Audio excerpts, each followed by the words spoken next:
enterprise by design. What are you hoping to get from it? Get out of it, or see? Well, what I'm seeing already is it's really interesting. People are understanding the properties of the materials. I think that's something you can only understand through action, and I'm really in favour of empirical learning. I don't think you can just learn stuff by looking at the numbers. I don't think engineers can learn things by looking at numbers. I think they have to make stuff. Right. And I don't think people can learn about how things get used by looking at pictures or looking at objects they're familiar with. They have to actually be involved in making the thing to understand all of that. When you say empirical learning, you mean like referencing tacit knowledge and developing, expressing it, as Yeah. opposed to purely rational. Yeah, you've got to build the thing that, if you want to talk about it, if you want to calculate something about it, you've got to have built it to understand it. Is my understanding, my kind of point of view. I think for camping equipment, it's a great brief for this technique. It's so simple. Everyone can fold stuff. All these people here pick up a piece of paper and they pretty much know what to do. Yeah. So, and in a short space of time, they can become quite sophisticated and impart quite sophisticated techniques onto that, which, if someone was given that piece of flat sheet material with these notches and these slots and flaps, they will understand that the flap goes in the hole. And so if you gave these things to people, this piece of material has quite a lot of intelligence built into it. And the general idea is you build all the intelligence with a flat sheet, you take it to where you want it, and you can fold it up pretty easily. So for camping, that's perfect. Now, at this point, I'm going to hand over to Greg Epps from RoboFold, and he's going to take it on from now on, and we'll see whether this particular activity now becomes a bit stronger by my passing it over. Okay?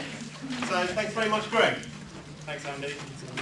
That's brilliant. Okay, so like these three tables here, 1, 2, 3. Your challenge is rigid eyes. Don't forget it. Oh, no, additional ones. These three tables, 1, 2, 3. Your challenge is join. Instead of a hand. That's all right, I'm just going to hand them out anyway. Can't pass it in. Okay, so these three tables here, 1, 2, 3. Your challenge is wrap. Yeah. So really what we've done here in a really short space of time is created a sort of really broad array of the different types of folds that are possible and the different functions that they can perform. And what we want you to do is for everyone to get up and walk around the room and go as far away from your table as possible and just really see what everyone has done and what's possible. Yeah.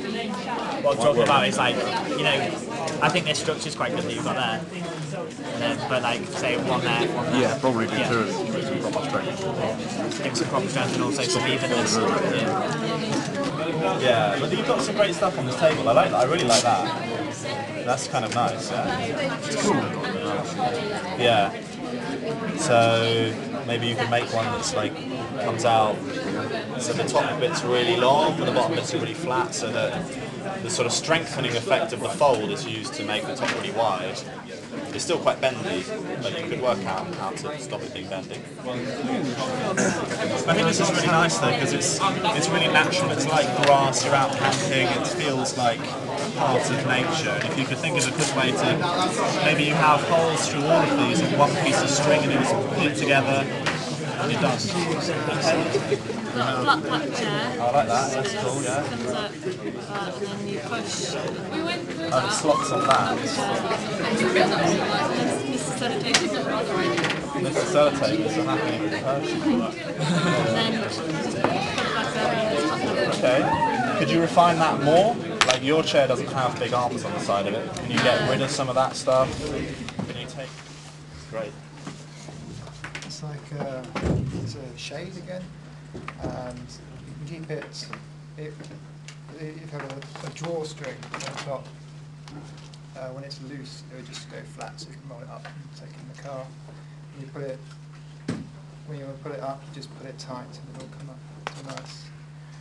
That's pretty cool. You should let some light through and a little bit of breeze through. Yeah, that's amazing.